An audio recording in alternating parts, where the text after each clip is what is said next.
Welcome to this session of the Focal Framework. In this session, we will look on how a focal logical model becomes implemented as metadata. When working with the Focal Framework, you will notice that the physical implementation of the data layer is a mirror of what is described in the metadata layer.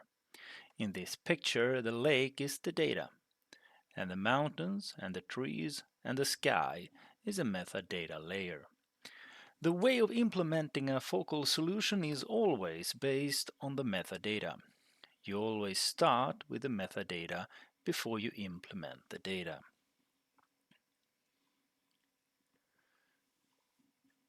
The agenda for today is a quick look at the focal conceptual model, and then we will do an overview of the focal forms when we are doing the logical model, and a quick look at the focal logical model, one that we will create, and then we will see how that is translated into the metadata layer. But to start, we will start at the focal conceptual model. The heart of the focal framework methodology is the focal conceptual model. The idea is that any kind of data from any industry can be representing by using this as a template. In the middle, the blue circle, we have the focal. It is the representation of a core business concept. The yellow circles are what we call descriptor concept. This circle are representation of different kind of descriptive data that describes a core business concept. The green circle is a representation of a relationship between focals, and the yellow circles that represent the descriptive concept is a way of sorting data into different buckets. This is used both from the logical representation of data, but also is how the physical data gets loaded. Each descriptor concept in the conceptual model will have a physical table which holds the data that has been sorted into that bucket when doing the logical model.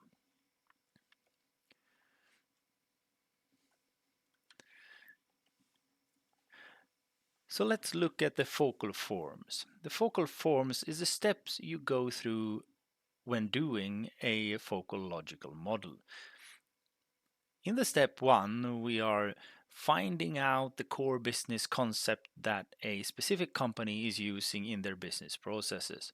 Often things like customer, product, and sales event, etc. comes up in this area. Step 2 is to find the relationships between the different focals.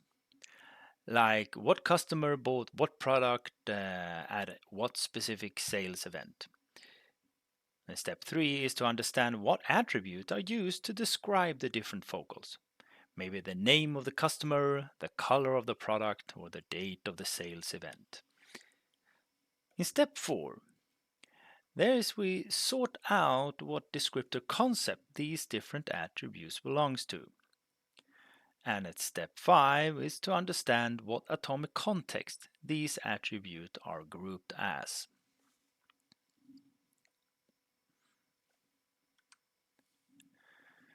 Descriptor concept. Condition. Focal form sorts data into different descriptor concepts. This is done by understanding the definition of the attribute and match it to the descriptor concept's definition. If we now have found an attribute that is contract start date from our contract focal, then we would look at the definition of the contract start date and match it to the different descriptor concept. As we can see, the definition of the contract start date clearly is restricting and limiting the use of the contract, so it gets sorted into the descriptor concept of condition. This requirement of the focal logical process and the focal form 4 therefore forces you to understand and create definitions of the attributes from a business perspective. Otherwise, you will not be able to sort the attribute into any of the descriptor concepts. This will give you a richer information model and in the end, higher quality of your solution. An atomic context is one set of attributes, one to many, that describes certain information at an atomic level. That means that it only describes a certain information and nothing else in one row of data. You can also say that an atomic context will answer an atomic question about a core business concept. To take some example, the first name of a person does not need any other information to be understood. If you ask me what my first name is, I will answer Patrik. That means that we only need one attribute to represent that atomic context, first name. If you, on the other hand, ask me what is the balance of my deposit account, it becomes somewhat more complex. To understand what a balance is, you need three attributes. You need the date for the balance, where it was actually current, and the value of the balance, and then currency of the balance. So to answer the question, what was your balance? The answer could be at the 1st of October 2021, I had 1,000 Swedish kronor on my deposit account. So we have an atomic context, the end of day balance, which contains three attributes: the balance date, the balance value, and the balance currency. In the focal course, we will practice at finding and understanding what the atomic context is. Once you get the idea, it's not that hard. Now that we have gone through the different focal forms and a quick overview of the different ideas around core business concepts, relationships, attributes, descriptor concepts, and atomic context, I'm going to show you the steps when building a logical model.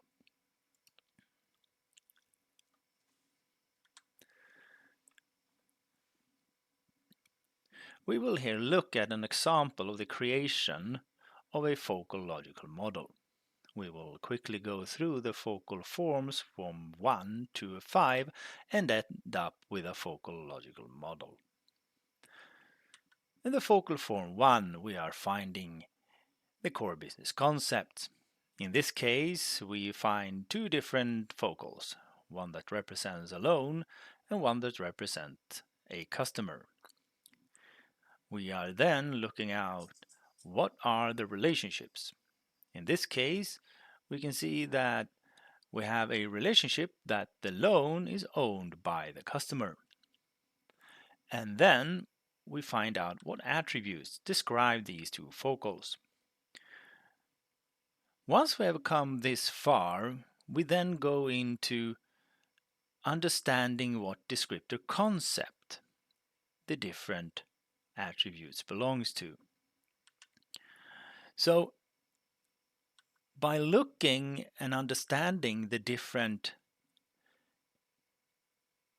definitions of the attributes and we matching them against the different descriptor concept, we will end up with splitting these attributes up into different areas, into different descriptor concepts.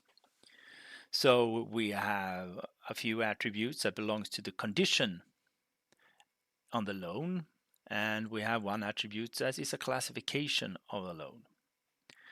From a customer perspective, we have one that ends up in the name descriptor concept and one that ends up in the classification descriptor concept. Once we have split these up into their mutual or different, not mutual, but their descriptor concepts, we then split them up into their own atomic contexts.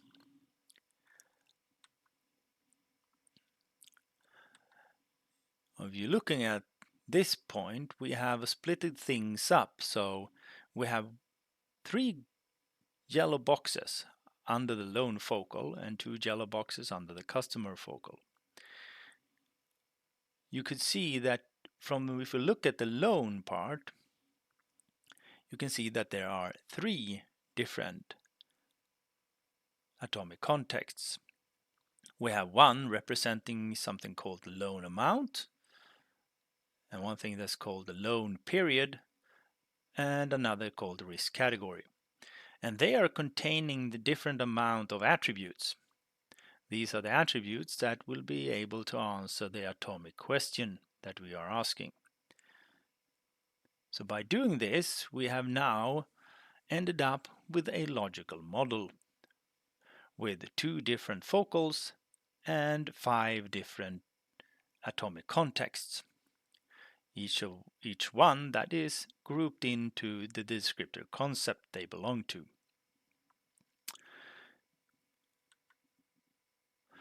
If we take just the loan part, the loan focal of the model,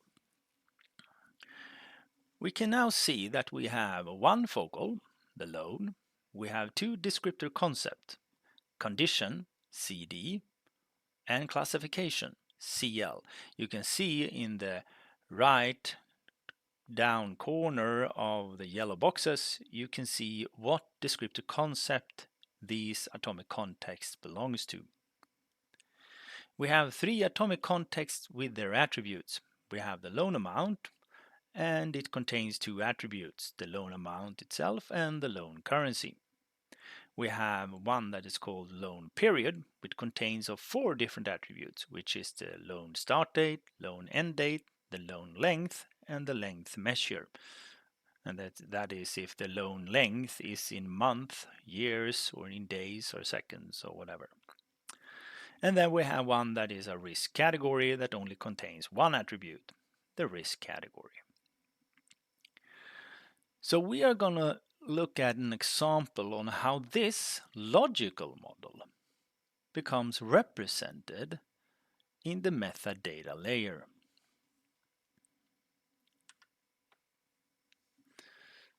So this is the metadata model where we capture data about our focal logical models. Each of the blue rings represent a focal in the metadata layer, and the green ones are relationships between the focals. Of course, each of these metadata focal has descriptors around them, where you can describe, name, definitions, and so on and so forth for each instance of data in the focals. But here we only use a skeleton model to represent the ID and function. So, if we start to the left, we have one blue circle that says focal. And it's exactly that. This is a focal where we store information about each focal we have modeled and implemented. That, in its turn, has a relationship to a focal called descriptor concepts. This is where we set up what descriptor concepts we have modeled in relationship to that specific focal. And then this turn is related to the atomic context. The atomic context is then related to what attribute that belongs to that specific atomic context. We can then look at 2 examples of the loan model we looked at earlier. First, we will implement an instance of loan as a focal in the focal. It sounds a bit strange, I know. And then we then had condition as a descriptor concept. So loan has a loan condition descriptor concept. That descriptor concept, the loan condition, had atomic context. In this example, we have the loan amount. The loan amount is the representation of the yellow box, which was the representation of an atomic context. And the atomic context contained two attributes in this case, which was the loan amount and the loan currency. So these becomes its own rows in the metadata layer and are related to each other. So you can browse the metadata layer to understand how the logical model look like. In another example, we had a loan classification as well, and that loan classification had an atomic context, which was a risk category. And the atomic context risk category had one attribute, which was risk category. So this is how you can capture a logical implementation in the metadata layer of the focal framework.